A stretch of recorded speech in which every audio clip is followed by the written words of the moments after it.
우리가 주님 앞에 예배한다는 것은 먼저 주님이 우리를 부르심이 있었다는 겁니다. 그런데 우리는 때때로 그 마음은 흐려지고 내가 스스로 맞다고 생각해요. 많은 성도들이, 교인들이 교회를 오잖아요. 근데 내가 왔다고 생각해요, 내가. 근데 사실은 그 전에 주님의 부르심이 있었기 때문입니다. 그래서 내가 왔다는 생각하고요, 주님이 부르셔서 왔다는 생각하고는요, 천지 차이입니다. 내가 왔기 때문에 내 마음에 들어야 되는데, 주님이 부르셔서 왔다고 생각하면 주님의 부르심에 따라서 살아야 된다고 생각을 하는 거예요. 달라요, 마음가짐이. 그러니까 예수님이 우리를 부르셨기 때문에 그 예수님의 부르심을 따라야 하는 거고요. 또 내가 그냥 왔다고 생각하면, 또 마음에 안 들면 또 뭐 시험에 빠지고 뭐 쉽게 그렇게 되는 겁니다. 뭐 어떤 이유로 왔든지 우리는 하나님의 항상 인도였다는 것을 아셔야 돼요. 우연이라는 건 없습니다. 주님이 부르셨다면 여러분이 주님의 부르심의 뜻이 있습니다. 그래서 부르심의 뜻을 따라서 살아야 하는 겁니다.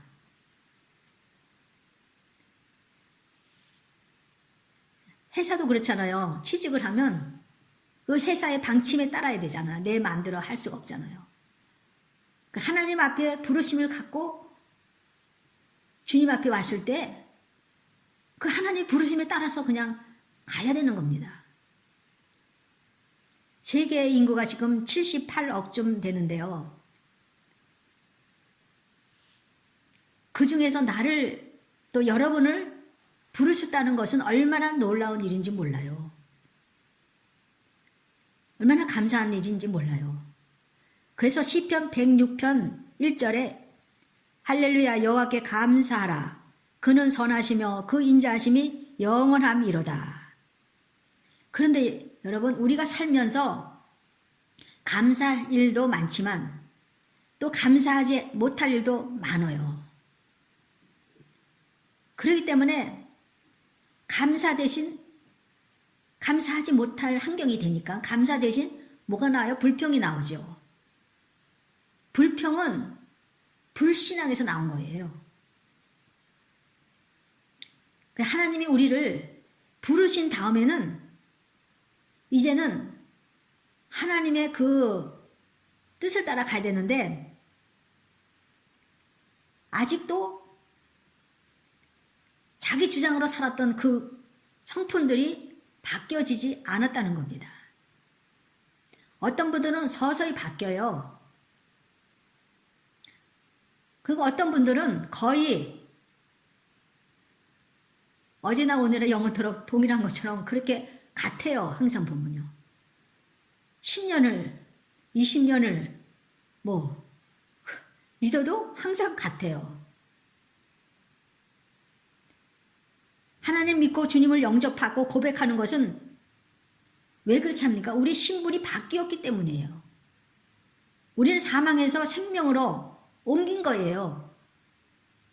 여러분이 확실히 이걸 알아야 돼요. 저주에서 축복으로 옮긴 겁니다. 마귀가 원했던 것을 하던 마귀의 종에서 하나님의 종으로 바뀐 겁니다. 지옥에서 천국으로 옮긴 거예요. 그런데도 우리는 어떻게 삽니까? 여전히 옛날 습관대로 살고 있습니까? 나는 원래 성질이 그래요. 그런 사람 있습니까? 그렇지 않습니다. 그렇기 때문에 자기 습관과 자기의 그 고쳐지지 않는 그 성품으로 살기 때문에 고난도 겪게 되는 겁니다. 왜냐하면 천국 백성이 되시려면 바뀌어야 하는데 그렇지 못하니까 환경을 흔드신다고 제가 여러 번 말씀을 했습니다. 성경 말씀을 통해서 주님은 다 말씀해 주셨어요. 우리가 천국에 가는데 필요한 말씀 다 들어있어요. 마태복음 7장에 너희들은 좁은 길로 가라 그랬어요. 넓은 길로 가면 안 된다. 그 길은 멸망의 길이다. 좁은 길로 가라. 그 길이 생명의 길이다. 근데 우리는 그렇잖아요. 그 읽고도 네 알았어요. 나중에 할게요 하면서 그대로 살지 않습니까?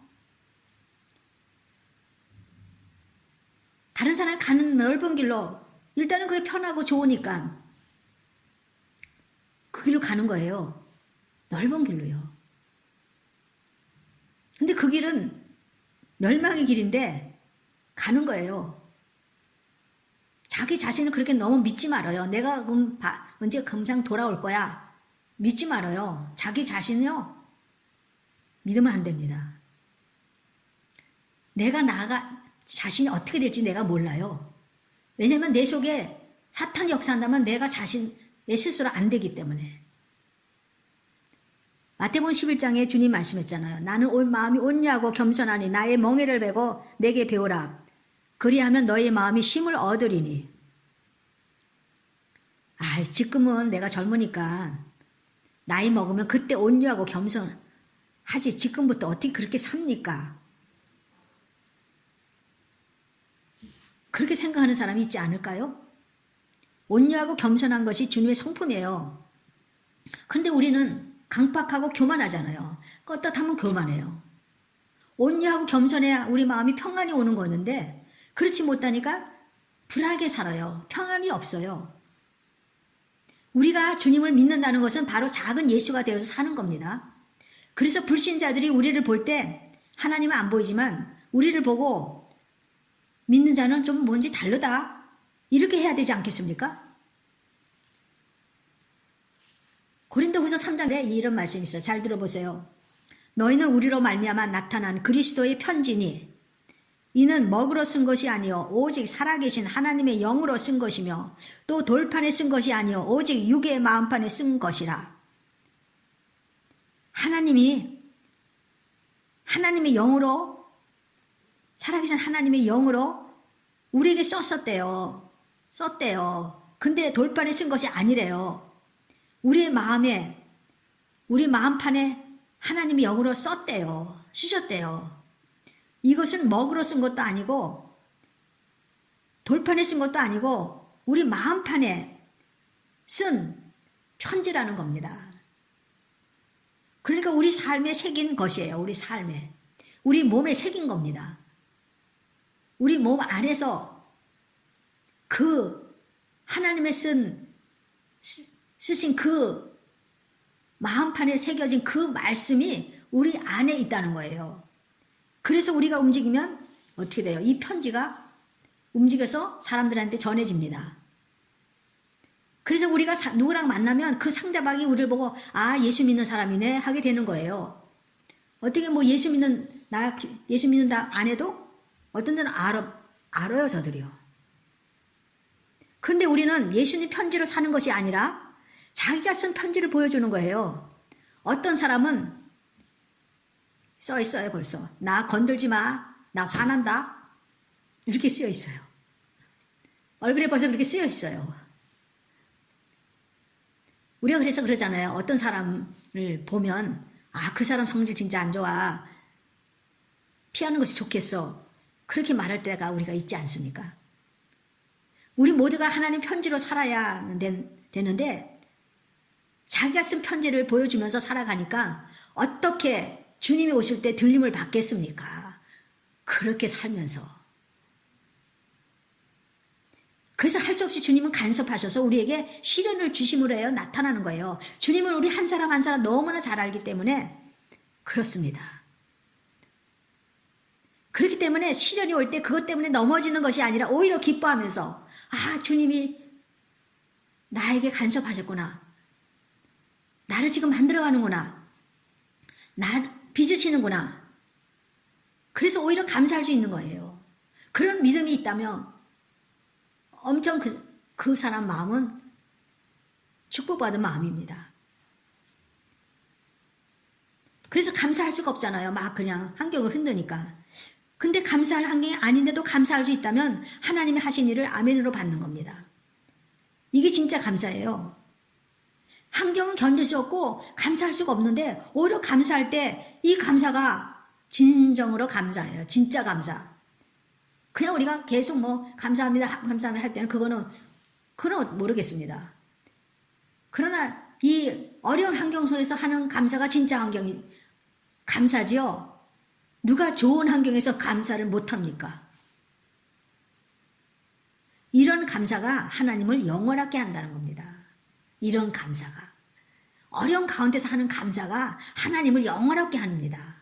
그래서 시편 50편 23편에 여러분도 잘 아시는 교회 뭐 오래 다닌다면 수십 번 들었을 겁니다. 감사로 제사를 드리는 자가 나를 영화롭게 한다. 감사로 예배하는 자가 나를 영화롭게 한다는 거예요. 감사할 때 하나님이 영화롭게 된다요. 아니 우리 인간이 뭔데 우리가 감사할 때 하나님 영화롭게 됩니까? 근데 그렇게 하신다고 말씀했어요. 그의 행위를 옳게 하는 자에게 내가 하나님의 구원을 보이리라. 하나님이 영화롭게 하는 그 사람에게 하나님이 구원의 손길을 내주신다는 겁니다. 감사가 이렇게 파장 계속 일어나는 거예요. 하나님 앞까지 계속.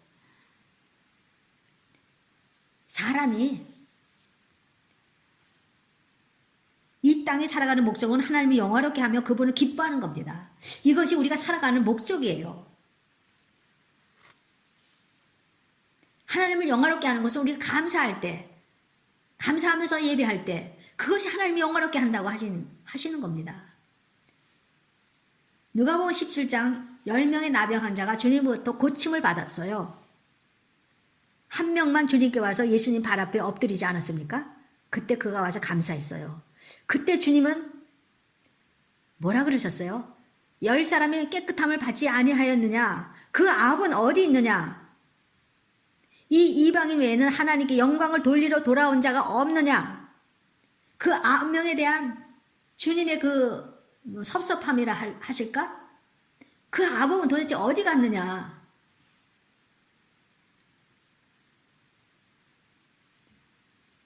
그러니까 예수님은 이 한 명만 돌아가는 거예요. 한 명만. 10분의 1. 우리가 감사할 때 그것은 바로 하나님께 영광을 돌리는 것입니다. 그래서 주님은 그 한 명에게 뭐라 그랬어요? 일어나 가라. 내 믿음이 너를 구원하였다.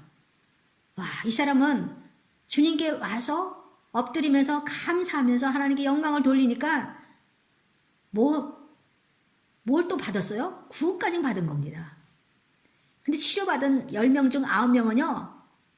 그냥 고침만 받고 나가 떨어진 거예요. 고침만 받고. 그 사람 9명의 나병 환자들 고침 받고 어차피 뭐 나중에 다 죽는데 고침만 받으면 뭘 합니까? 몇 년 나병 없이 사는 그 즐거움 그걸로 끝나는 거예요. 그걸로 끝나면 좋겠죠.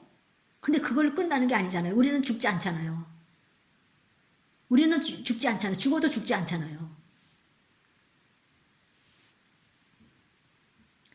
감사했다는 것은 하나님께 영광을 돌렸다는 겁니다. 다시 제가 반복을 합니다. 감사한 그 사람에게 주님은 놀랍게도 구원까지 약속해 주셨어요. 그래서 우리는 하나님께 감사하는 건 당연히 감사하는 겁니다. 근데 에베소 5장 4절 보니까 이렇게 써 있어요. 누추함과 어리석은 말이나 희롱의 말이 마땅치 않으니 오히려 감사하는 말을 하라. 오히려 감사하는 말을 하라. 우리가 하나님께 구원받고 하나님의 백성이 되고 주님의 신부가 됐는데 우리는 어떤 말을 해야 됩니까? 이런 말 하지 말래. 누추한 어리석은 말이나 희롱의 말. 이 말에 대해서는 더 많아요. 그냥 오히려 그거 하지 말고 오히려 감사하는 말을 해라. 사람한테도 감사하는 말을 해라. 하나님은 오직 한 가지 목표만 있습니다. 바로 세상 것 바라보지 말고 나를 바라보고 살라는 목표 그거 하나입니다.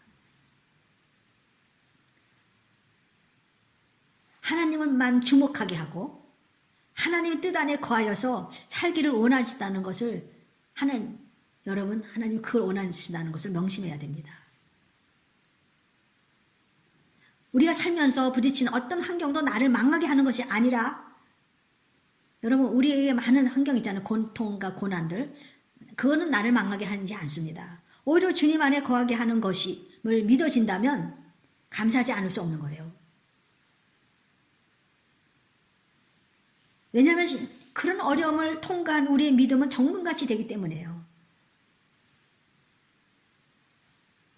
성경에도 이 문제에 대해서 말씀했잖아요. 시편 119편 72편에 고난당하는 것이 내게 유익이라 이로 말미암아 내가 주의 율례를 배웠다. 내가 고난을 당했기 때문에 이제는 주님 말씀을 배운다는 겁니다. 그때는 주의 말씀을 좀 허술하게 대수롭지 않게 넘겼지만 고난을 당하다 보니까 주의 말씀을 내가 배우고 주의 말씀대로 내가 살아야 되겠구나. 이것을 배우게 됐던 것입니다. 그러니까 고난이요, 고통이요, 망하는 것이 아니라 여러분을 더 살리는 겁니다.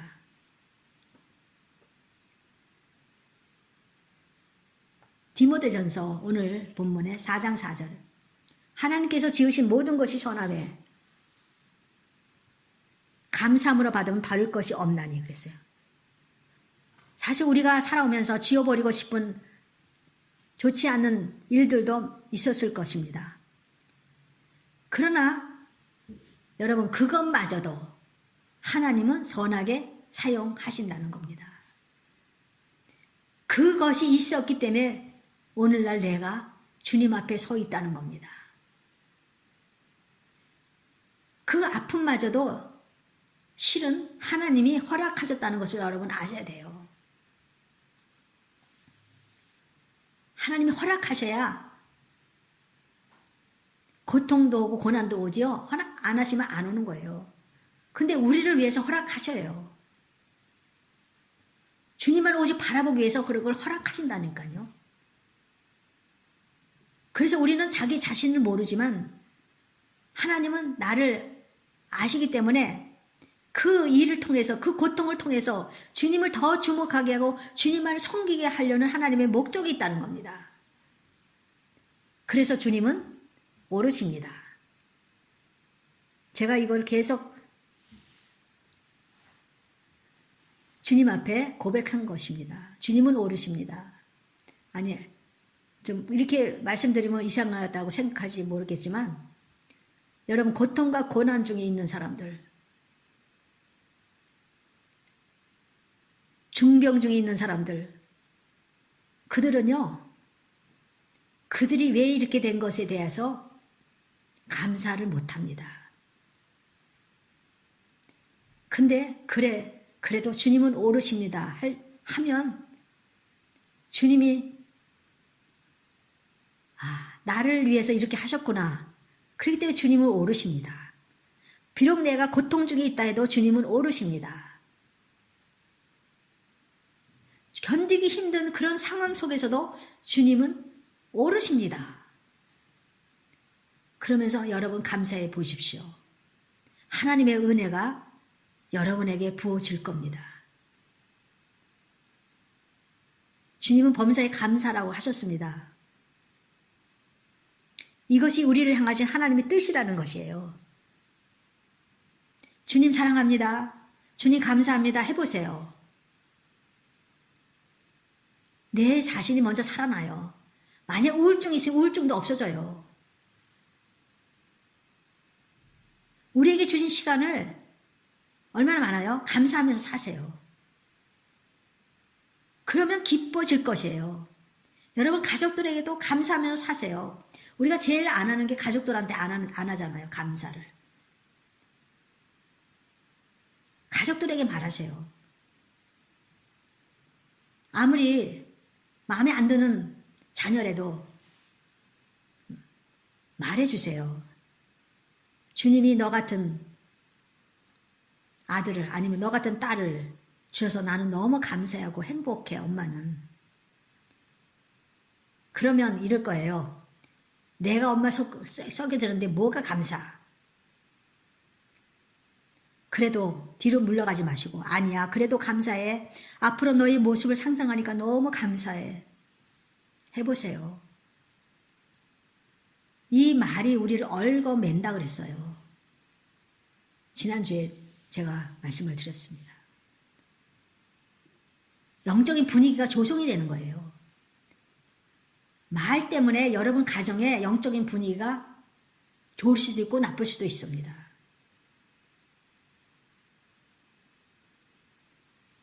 영적인 분위기가 흘러가요. 이렇게 해요. 하나님 말씀을 이렇게 계속 자녀들이나 남편한테 별로 마음에 들지 않는 남편이지만, 당신 같은 남편을 줘서 난 너무 감사해, 고마워 한다면 겉으로는 뭐 칭찬을 줘도 속으로는 좋아할 겁니다.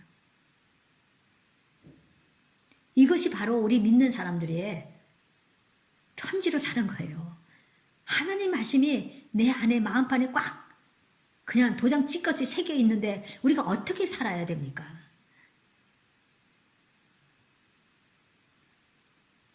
범사에 감사라는 주님의 말씀을 순종하는 것이기 때문에 그 말씀 순종했잖아요. 그래서 주님이 얼마나 기뻤겠습니까?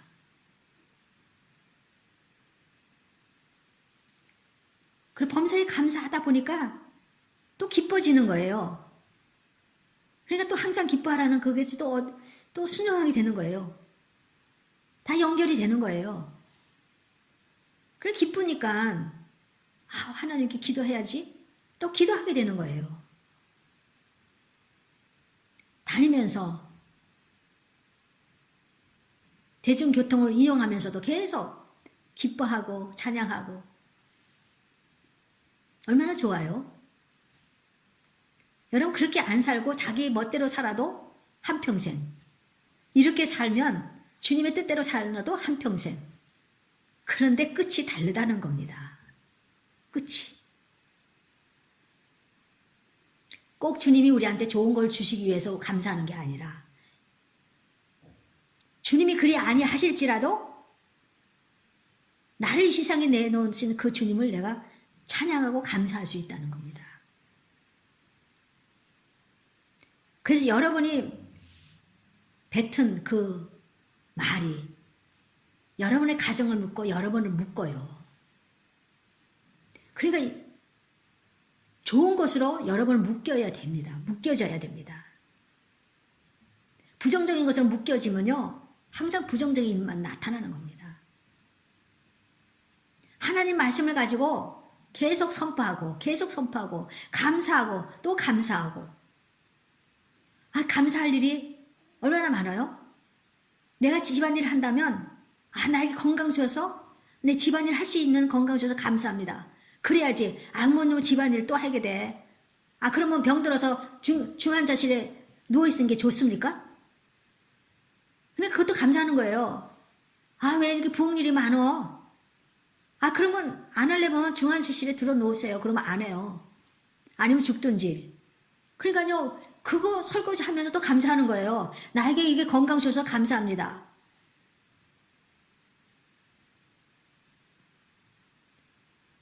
나에게 어려운 친구가 있다면 그 친구 때문에 걔 때문에 내가 못 살아. 그런 게 아니라 주님 그 친구 때문에 내가 너무 감사해요. 왜냐하면 그 친구가 있기 때문에 내가 내 자신을 보게 되니까 너무 감사해요. 이 모든 게 감사의 재료가 되는 거예요. 여러분의 삶의 모든 것이 무엇을 하든지 관계가 없어요. 공부를 할 때도 마찬가지예요. 너무 공부가 어려워서 나 하기가 싫어. 그럼 공부 안 다니고 그냥 돈벌이 하세요. 그러면 공부 안 하고 그냥 그럭저럭 사는 거 아닙니까? 감사한 거예요. 공부할 수 있다는 자체도 감사한 거예요. 그 공부도 못하는 사람이 얼마나 많아요. 공부 많이 한 사람이 뭐 좋다는 말이 아닙니다. 자기가 하는 일에 대한 감사를 하라는 말입니다. 감사를 하라는 말입니다. 왜냐하면 하나님께 이렇게 감사할 때 하나님이 영광을 받으신다는 거기 때문에요. 우리가 무엇으로 하나님께 영광을 드리겠습니까? 우리가 집을 100채가 있다고 해서 바쳐도 하나님이 영광을 받으시겠습니까? 우리가 수억이 돈이 있다 해서 주님께 바쳐도 주님이 영광을 받으시겠습니까? 무엇으로 주님께 영광을 바치고 영화롭게 합니까? 우리가 감사할 때, 여러분, 너무 감사하지 않아요? 다른 조건이 없어요. 감사로 제사하며 감사할 때. 그래서 우리가 말하는 것이 항상 오히려 감사하는 말을 해라 하는 말을 우리가 아멘으로 받아들이고 그렇게 해야 되는 겁니다. 우리가 뭐 어렵다는 것은요, 마음이 안 바뀌어졌기 때문에 어려운 겁니다. 여러분, 감사도 못하면서 뭘 들림 받으려고 그래요? 뭘 어렵다 그래요? 아니, 어떻게 주님의 신부로서 그게 어렵다고 합니까?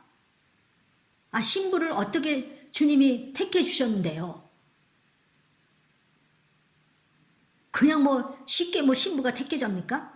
예수님이 그렇게 쉽게 우리의 죄를 용서해 주셨습니까? 십자가에서 피 다 흘리고 고통과 다 지불하시지 않았습니까? 우리는 그냥 믿고 나가면 돼요. 믿고 감사하고 나가면 됩니다. 그러면 하나님이 영광 받으시고 하나님이 응답해 주시고 우리가 기도할 때 그 기도에 하나님께서 구하지 않는 것까지도 또 주실 수가 있다는 겁니다. 우리 삶은 이런 것이에요. 그저 우리 믿는 자는요, 하나님이 우리를 함께 하시고 천군 천사가 우리를 항상 지켜주기 때문에 우리 너무나 감사한, 너무나 보통 사람이 아니라 귀한 존재들이에요, 여러분. 아니, 천군 천사가 우리를 지켜주세요. 얼마나 귀하면 그렇게 하겠습니까? 불신자들은 안 그렇게 해요. 우리를 지켜주세요. 여러분을 지켜주세요. 그 하나님께 여러분 감사하고 사시고, 그 하나님께 가정에서도 감사하고 사시고, 내가 하는 모든 일에 힘든 일, 고통스러운 일, 그것도 감사하면서 사세요. 불평은요, 하나님을 안 믿기 때문에 불평하는 거예요. 왜냐하면 모든 것을 합력해서 우리가 어떤 일이라도 다 그것이 결국 하나님이 우리를 하여금 놀라운 간증거리가 다 되는 거예요. 그 고통 중에서 내가 하나님을 바라봤더니 하나님께서 놀랍게 응답해 주셨어요. 이런 간증거리가 많이 생겨나는 겁니다. 여러분 모두 감사로, 여러분의 입으로 감사를 토해낼 때, 감사를 선포할 때 여러분이 살고 여러분의 가정이 산다는 것을 아시기를 바랍니다.